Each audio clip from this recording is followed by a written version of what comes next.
조금 다른 점은 결정과 행동의 속도다. 혼란은 앞으로 나아가지도 않고 앞으로 나아가기 위해 뒤로 물러서지도 않는 공백 상태라고 할 수 있다. 당신은 그 속에 갇혀서 어느 곳에도 도달하지 못하거나 도달하는 데까지 오랜 시간이 걸리게 된다. 그렇기 때문에 1단계에서 3단계를 거치자마자 빨리 결정하는 것이 가장 현명한 방법이다. 당신이 하는 일이 장기적인 관점에서 옳은 일인지 아닌지는 별로 중요하지 않다. 공백 상태에서 빠져나와 한 방향으로 속력을 내서 움직이는 것이 더 중요하다. 설사 잘못된 방향으로 움직인다고 해도 적어도 혼란에서는 벗어날 수 있다. 처음에는 뒤로 후퇴하는 것처럼 보일지도 모르지만 제자리를 찾아가기 위해 스스로 방향을 수정했다는 사실이 중요하다. 좌절감의 또 다른 정의는 성취되지 못한 욕구나 해결되지 않은 문제로 인해 불안감이나 우울감을 동반하는 불만족스러운 감정이다. 원치 않는 일을 억지로 하면 좌절감이 찾아온다. 반면에 좋아하는 일을 하고 하는 일을 좋아하고 가장 높은 가치와 비전에 부합하는 삶을 살아갈 때 사람은 좌절하지 않는다. 좋아하는 일을 하면 아무리 힘들어도 이겨낼 수 있다. 직관적으로 그 과정이 옳은 길이라는 것을 알기 때문이다.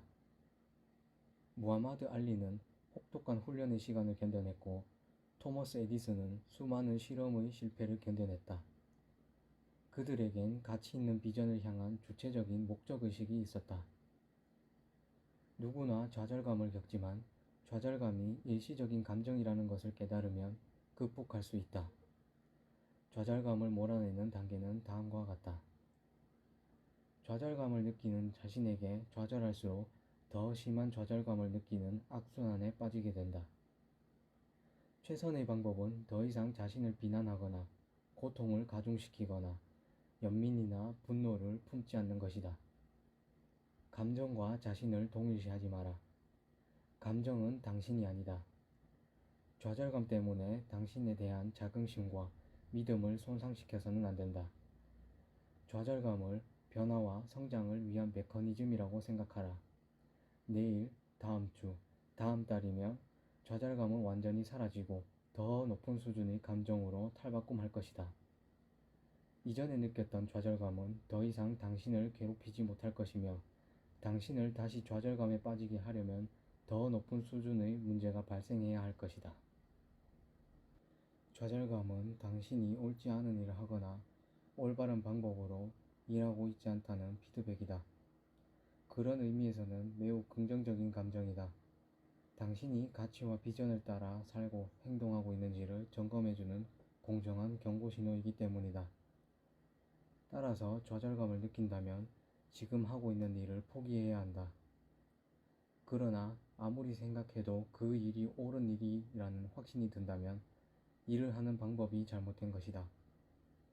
더 좋은 방법을 찾아서 높은 수준으로 성장할 수 있도록 개선해야 한다.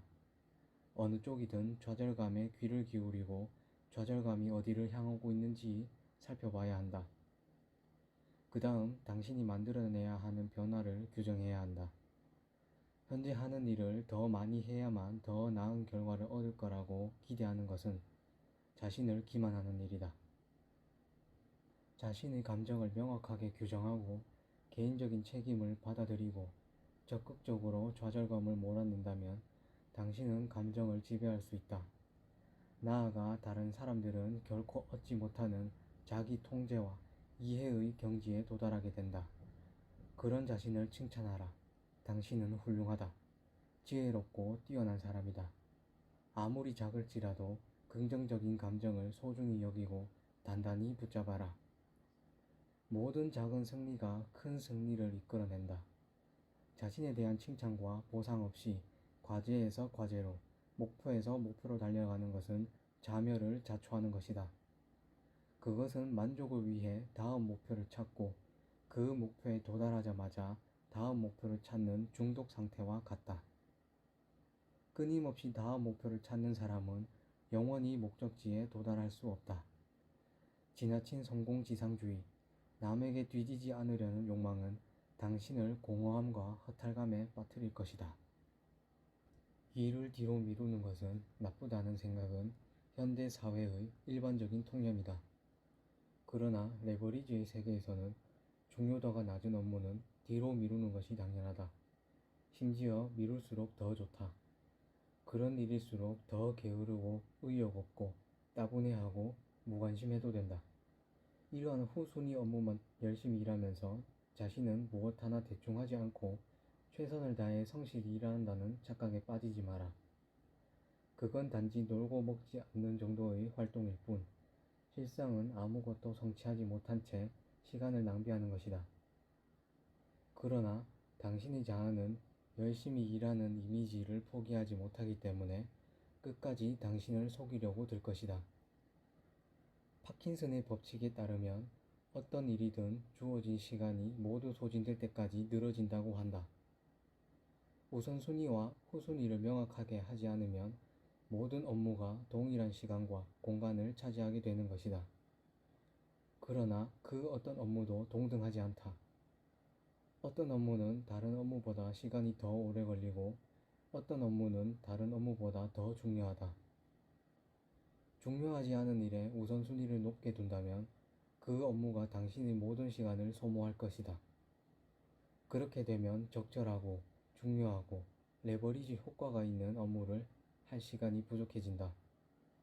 그러므로 핵심 결과 영역과 소득 창출 업무를 우선으로 하고 낮은 가치의 업무는 다음 순서로 미뤄야 한다. 가치가 낮고 많은 시간을 소비하고 수익을 배제하는 업무는 후순위로 미뤄라. TV 드라마, 식도락, 언쟁, 가십 등 후순위로 미룰 수 있는 것은 셀 수 없이 많다. 비전과 가치에 지속적으로 집중하고 피드백을 수용할 때 당신은 주어진 시간을 최대한 레버리지 할 수 있다. 우선순위와 후순위를 구별하고 더 짧은 시간에 더 많은 일을 할 수 있는 몇 가지 기술을 알려주겠다. 압도감과 혼란, 좌절감과 동기 부족을 느끼고 바쁘기만 한 삶을 살고 있다면 핵심 결과 영역, 소득 창출 업무, 핵심 성과 지표를 점검하라. 선택의 기준은 언제나 당신의 비전과 가치여야 한다. 해당 업무가 가치 목록의 상위권에 있고 비전에 다가가게 하고 목표를 실현하게 하는 일이라면 그 일을 하라. 그렇지 않으면 다른 사람에게 인계하거나 포기하라. 그 다음 당신이 올바른 코스에 들어서 있는지를 점검하라. 마음을 혼란스럽게 하고 일을 지연시키는 모든 상황을 제거하라. 잠자리에 들기 전과 하루를 시작하기 전에 목표를 소리내어 읽어라. 이것은 실제로 뇌와 무의식에 메시지를 전달하는 방법이다. 무의식은 당신이 잠들었을 때나 일에 몰입할 때도 끊임없이 목표를 되새기고 그 목표가 이루어지도록 뇌에 명령한다. 이전에는 생각하지 못했던 아이디어나 기회를 포착하게 한다. 마치 자동차에 관심을 갖거나 자동차를 구입한 후로부터 의식하지 않아도 여러 기종의 자동차가 눈에 띄는 것과 같은 원리다.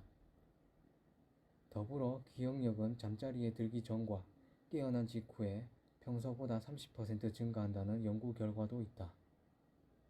이 간단한 작업은 뇌의 망상 활성계를 활성화한다. 당신이 중요한 목표에 집중할 수 있도록 불필요한 정보를 걸러내는 역할을 하고 원하는 결과를 즉시 이미지로 흡수할 수 있도록 돕는다. 우리의 뇌는 복잡한 보상과 징벌의 메커니즘을 갖고 있다. 목표를 성취하면 뇌는 도파민을 방출한다. 이러한 화학 반응이 만드는 감정적 효과는 집중력과 목표의식을 고양시킨다. 가치 있는 목표를 향할 수 있도록 에너지가 생기는 것이다. 반대로 망상 활성계를 활성화시키지 못하면 뇌에 적절한 프로그램을 입력할 수 없다.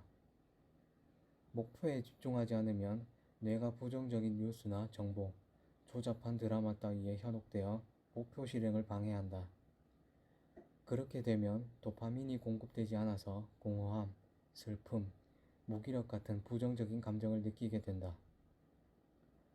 당신의 몸은 컴퓨터처럼 생각을 프로그래밍하기도 하고 마약 같은 중독성 화학 물질을 만들어내기도 한다.